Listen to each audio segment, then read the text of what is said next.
उन मांगों में से एक भी मांग पूरी नहीं हुई। इसीलिए आज हम 1 दिवसीय धरने पर बैठे हैं और अगर अभी सरकार नहीं जगती है तो बस 4 महीने के बाद वो फिर आपके पास आपकी वोट को मांगने आएंगे। जो खराब किया है वो मंगल पांडे के दलालों ने किया है। पूरे कैबिनेट को ये पता ही नहीं है कि क्या क्या हो सकता है। बिल्कुल, जब हम ऐसे नॉर्मल व्यक्ति आपको ये बता सकते हैं। आक्रोश की जो आंधी बही है बिहार में वो रुकने का नाम नहीं ले रही है। जिस तरीके से एक बच्ची के साथ नाइंसाफी हुई, दरिंदगी हुई, उसे लेकर के जन स्वराज ने जो मुहिम छेड़ी, वो मुहिम अब की तरह नीतीश कुमार को जलाते हुए नजर आ रही है। नमस्कार, मैं फलक सिंह और आप सभी का स्वागत हो चुका है हमारे चैनल सच टॉक में। न पक्ष न विपक्ष, सिर्फ सच। आज हम मौजूद है गर्दनीबाग धरना स्थल पे, जहाँ पे जन स्वराज ने जो मुहिम है उसे आगे बढ़ाते हुए धरना दिए है और जन स्वराज से प्रदेश अध्यक्ष मनोज भारती यहाँ पर उपस्थित है। जानते हैं कि इन्होंने ज्ञापन सौंपा था और उसके बाद ज्ञापन सौंपने के बाद क्या कुछ हुआ और आज धरना पे बैठने के लिए यहाँ पे तमाम महिलाएं आई हुई हैं, लोग यहाँ पर है, क्या कुछ कारण है। मनोज जी, स्वागत है। जी धन्यवाद, आपके दर्शकों को भी मेरी शुभकामनाएं। जी, आपने ज्ञापन सौंपा, उसके अगले दिन आप कारगिल चौक पहुंच गए, क्या राज्यपाल पे भरोसा नहीं था? इसलिए भरोसा नहीं था ये बात नहीं है, लेकिन सरकार पर भरोसा नहीं है। और हम लोगों ने जो ज्ञापन दिया सरकार को, उसको भेजा गया, सरकार ने उस पर कोई संज्ञान नहीं लिया। तो उस दिन हम लोगों ने कैंडल मार्च किया, उसके बाद भी कुछ नहीं हुआ। तो आपको मालूम है कि हमने क्या क्या, हमारी 4 मांगे आई थी और उन मांगों में से एक भी मांग पूरी नहीं हुई। इसीलिए आज हम 1 दिवसीय धरने पर बैठे हैं, केवल सरकार का ध्यान आकृष्ट करने के लिए कि ये मामला सोया नहीं है। जनता को ये बताने के लिए कि आप इस बात को अपने जहन में हमेशा याद रखिए कि किस तरह से सरकार अकर्मण्य हो गई है, असंवेदनशील हो गई है। ऐसी सरकार के साथ आप कब तक रहेंगे?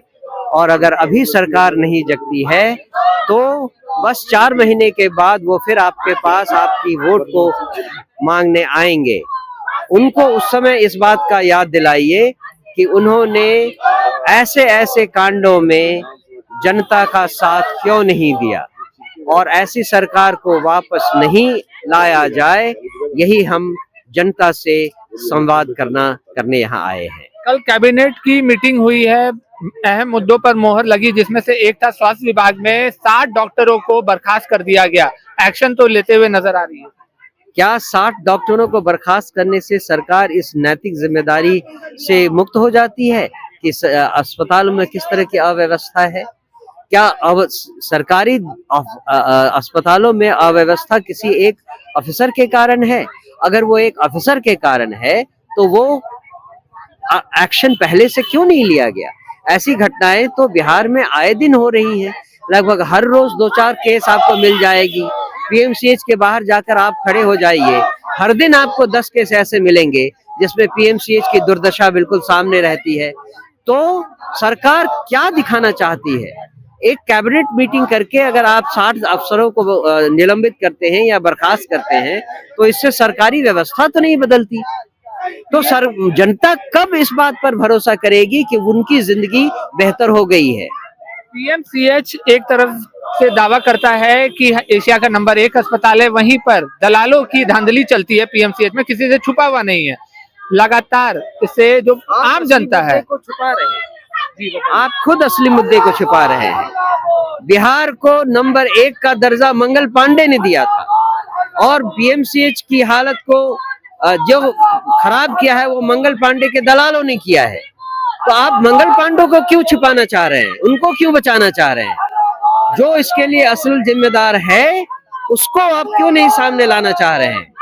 मतलब मंगल पांडे जी के संरक्षण में ये सब काम होता है, मालूम रहता है स्वास्थ्य मंत्री को। बिल्कुल बिल्कुल। तो जन स्वराज इसे लेकर के चुप नहीं रहने वाली है, जनता के बीच में कब तक रहिएगा? देखते हैं हम कब तक रहते हैं। अगर आप चाहें तो मैं आपको बताऊं कि मेडिकल नेग्लिजेंस और इमरजेंसी केयर फेलियर में क्या क्या चीजें हुई जिस पर सरकार को ध्यान देना चाहिए। एक तो इमीडिएट मेडिकल अकाउंटेबिलिटी, जिसके अंदर suspension of the medical superintendent and on-duty doctors at PMCH, followed by departmental inquiry होनी चाहिए थी। तो departmental inquiry क्या हुई?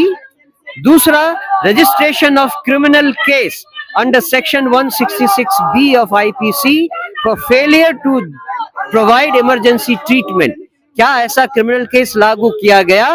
उसके अलावा conduct a third party medical audit involving AIIMS Patna, NHM Bihar and health department to review the referral and admission process in Bihar. क्या इस पर कोई काम हुआ? ये तो केवल आई वॉश है।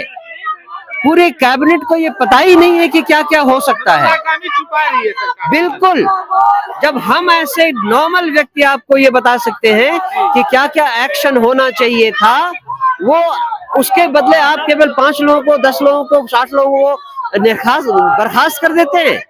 क्या आपके जो एक्सपर्ट हैं, आपके जो हेल्थ डिपार्टमेंट के एक्सपर्ट हैं, आपके जो एडवाइजर्स हैं, क्या कर रहे हैं? उनको क्यों नहीं ये पता है कि ऐसे केसेस में क्या होना चाहिए?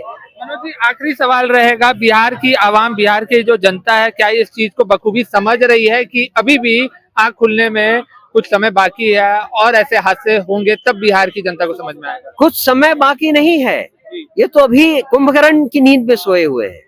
इनको समझ में नहीं आ रहा है कि कुछ करना भी चाहिए, और जब समझ में आती है तो पता नहीं क्या क्या अनर्गल बातें करते रहते हैं। उन्हें प्रोविजन के हिसाब से, लीगल प्रोविजन के हिसाब से क्या करना है वो पता नहीं है। अगर उन्हें पता नहीं है तो हमसे पूछे, हम उनको बता देते हैं कि क्या करना चाहिए। तो आपकी मांग स्वास्थ्य मंत्री इस्तीफा दे, ये तो एक पहला मांग है। उसके अलावा 3 और मांगे हैं जी, जो हमने राज्यपाल महोदय को ज्ञापन में लिखकर दिया था। तो देखिए, ये थे हमारे साथ जन स्वराज के प्रदेश अध्यक्ष मनोज भारती जी, जिनके तरफ से आपने साफ तौर पे सुना है कि जब एक्शन होना चाहिए तो किस तरीके का होना चाहिए, और जो नारा निकल रहा है यहाँ से, उसकी गूंज सीएम आवास तक जा रही है और मांग साफ है कि मंगल पांडे इस्तीफा दो। और अभी भी सरकार की शादी हुई है। इस आज की जो लॉ है वो कहीं विधानसभा में एनडीए सरकार को ना दे। जुड़े रहे हमारे साथ, देखते रहे सच टॉक्स। धन्यवाद। सच टॉक का ये वीडियो आप लोगों को कैसा लगा कमेंट करके जरूर बताएं। साथ ही साथ अपने दोस्तों से शेयर करना इस वीडियो को ना भूलें। और हमारा 25 लाख का परिवार फेसबुक पे है, फॉलो बटन पे क्लिक करके जो है आप उससे जुड़ सकते हैं। यूट्यूब पे भी लगभग 25 लाख का परिवार है हमारा, उस पे भी जो है सब्सक्राइब बटन पे क्लिक करके आप जुड़ सकते हैं। साथ ही साथ इंस्टाग्राम और ट्विटर पे भी जो है आप फॉलो करना ना भूलें, तब जाके जो है आपको वीडियो का नोटिफिकेशन सबसे पहले मिलेगा। जय हिंद।